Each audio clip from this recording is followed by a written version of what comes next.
Hi everybody. So I've had a couple people say they've had some issues getting their block together. You know, down at this portion here, that they've got this unit and they have this unit, right? But when they go to put this to this, they've got points that aren't matching here. So here's my block, okay? So it's already done, but it's putting this together, okay? So what I'm going to do is I'm going to show you some ways to help that maybe not happen.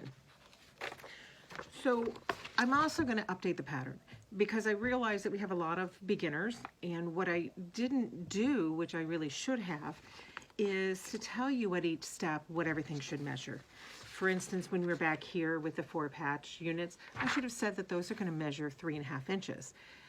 And I didn't do that. So I'm going to update the pattern to include that and then redo the next set of instructions that will include the measurements for every step of the way. So hopefully that'll help. All right, so let me get all my things together here. When we've done this unit, if you remember, we have cut this 6.5. This should measure the 3.5 here, this little unit there should measure 3.5 by 6.5. All right, so they're going to match up there. So when we go to add these units, the 4-patch units, what we need to have is that should equal 3 inch or 3.5 inch, excuse me, by 12.5. So if it doesn't and it's not matching up at those intersections, chances are either the 4-patch unit isn't the right size, or the other small unit here isn't the right size. So what we're going to do is I'm going to show you the steps after each point, like the 4-patch units, how to make sure that's the right size, and if it's not, how to square it up to the right size. So we're going to start with the 4-patch units since that's the first place we started. Okay, so if it's not, if it's too small, chances are you're taking too large of a seam allowance. Remember, we said it should be 1/4 inch seam allowance. If it's smaller than the 3.5 when it's done, my guess is your 1/4 inch is a little too large. And you can go back and check that. Remember I said early on to go ahead and take a scrap and try that to 2-inch pieces and sew them together, and when you sew the 2 and 2 together, it's going to come to 3.5. If it's not 3.5 after pressing, that means that your seam allowance is not accurate. So we need to do that. If it's smaller, your seam allowance is too big. If it is, meaning it's over 1/4 inch. If it's larger than 3.5, then that means your seam allowance is a little too small. So you need to work on your sewing machine to figure out exactly where your 1/4 inch seam allowance.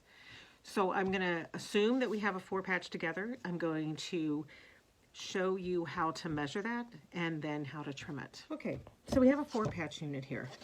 I've spun the seams, I've pressed it, and now I'm going to trim it to make sure, I'm going to measure it to make sure that it is 3.5 inch in both directions. Now you'll notice that I have my mat turned to the side without lines. I do that on purpose. I don't typically use the lines on the mat. I use the lines on the ruler. I think they're more accurate.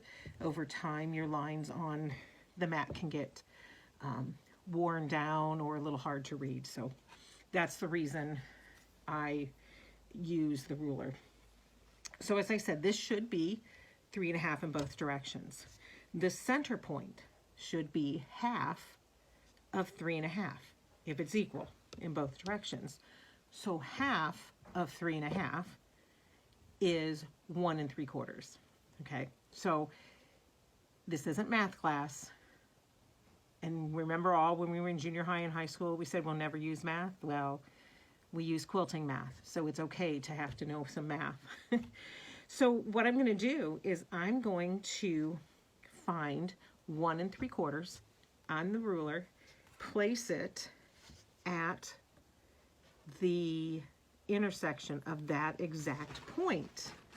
So right there, whoops, I was off, 1 3/4 is right there. 1, there's 2, so there's the 3/4. So it's going in both directions. So that perfect intersection. Now, am I off a little bit? If it's too big, and it's not terrible, you know, you can trim down. You'll trim like this, and then you'll come across here. Once that's done, you'll flip it to the other direction. This is the new cleaned edge. So what I usually do is I will line up that edge with the side that it's supposed to be, the size rather that it's supposed to be, which is 3.5.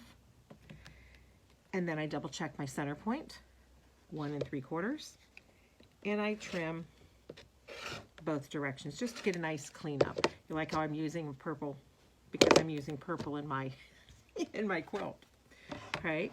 So there I have the perfect size. Now, if this was too small, what I would do is I would come back in and I would come back to this, you know, and check what my seam allowance is. You can do it beforehand. You could check at this point as well. First of all, to make sure that you cut accurately. Was my subunit cut into 2 inches like it was supposed to, 2 inches by 3.5? And sometimes you can just see if you've taken more than a 1/4 inch seam allowance. You see that? Now this one might be a little off because you can see on that seam allowance, I didn't line those up exactly. All right, so let's just take a quick look at that. Some people like to check it from the back before they press everything, and because it's really easy to see at that intersection what it is. You can see a little bit here that's overhanging, but it's not going to be bad. I don't trim from here, and the reason I don't trim from here is because I haven't pressed this accurately, and even if I had, I want to make sure that it's going to look right from the front. So I would be flipping this over, making sure that I don't have a little fold here. Do you see how that opens up a little bit? So you would need to make sure that that's flat before you actually do your cut, okay? So this one that we did trim, that's accurate. That is 3.5 by 3.5. So it's going to be perfect in this. So now what I'm going to do is I'm going to double check to see if this unit is accurate. This should be 6.5 by 3.5. So I'm going to take my ruler again. My 3.5 is here. Find my 6.5 here. I'm following the numbers on here that are not black. Excuse me, that they're not they're white, they're clear. Okay, so I'm going to line this up, hold my tongue just right to make sure that it's correct, and I'm 6.5 by 3.5. So we know this unit's right. All right, so if we've checked the second 4 patch, is that correct? And that's correct here. All right, so now the thing that we have to do is sew these units together properly to make sure. We're going to sew here with our accurate 1/4 inch, and then we're going to sew here with the accurate 1/4 inch, and we'll measure the whole unit. All right, so see how this one doesn't look like it's going to match up here. Can you see that? That's because the 4 patch that I pulled was not pressed. That's a key. If you haven't pressed and they're not lining up, I mean, if they're not lining up, check to make sure that that's the first thing that you've pressed, okay? So that's our section here. That's the next thing we're going to do is we're going to check. We've checked each unit. I'm going to sew the first unit. I'm going to check it. Then I'm going to sew the next unit, and then I'm going to check it. Be right back with that. Okay, so I've sewn the first 4 patch. And it fits on here. Remember, we did this. We lined them up. I've put it on here, and I know this is the 6.5 it started by 3.5. This is a 3.5 inch square. So you've lost your 1/4 inch here. If you want to measure at this point, you can do that. You simply line it up. You can line it up underneath if you want to do that, or you can actually line it up on the top, and it should be 9.5.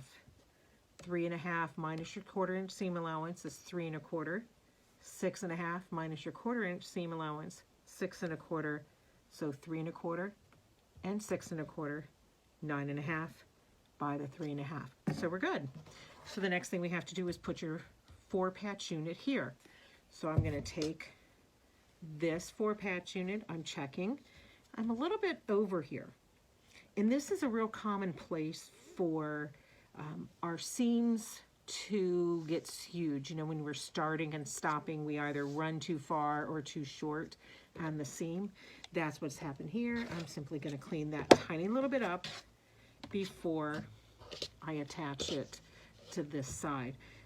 Now, remember early on I told you that we have to be careful of the orientation of the fabric? You need these here. I can't tell you, but a number of times that I did this, you don't want 2 of the same color. You need the chain created. So make sure that this fits in here the proper way. This is also where I was talking about early on that sometimes your seams aren't going to nest. Like on this one, they nested perfectly. This seam goes to the right, this one goes to the left, they nest. This one, when you go to put them together, both seams are going in the same direction. This is when I said that we aren't going to listen to the quilt police. You're going to flip this seam so that it nests perfectly in here. But you would get this big twist up here, which will create bulk, which defeats the purpose of the spin. So I'm doing this so you can see now. I come up close to where the seam allowance is from the flip, come up underneath, snip just to the seam allowance, just to that, and it'll come this way. I didn't cut through the seam allowance, so I'm not going to have an issue with any of the stitches coming loose. This will now, you will press this, and you're going to sew down here now, making sure that these seams nest. See, this one's going that direction, that's going there. And what you're going to end up with is this unit. Right? You can see that we've got our chain going the correct way. So what this should end up being 3.5 by the 12.5. And when you go to add this to the unit here that you've already done in the center, the points that should match up will create this. All right, so you'll be flipping this over, sewing in between, nesting these seams here, and you'll also be nesting the seams here. All right, after you've sewn your perfect 1/4 inch, you're going to get this crest here. Now, be careful again, as I said, the orientation. This is not the proper way to have it. You need to have this like that, okay? Make sure that you have the prints, the differing prints up next to each other. So that, press that seam open, bring it down to the bottom, do the same thing, press that seam open. It's going to lay nice and flat, and you're going to have perfect intersections.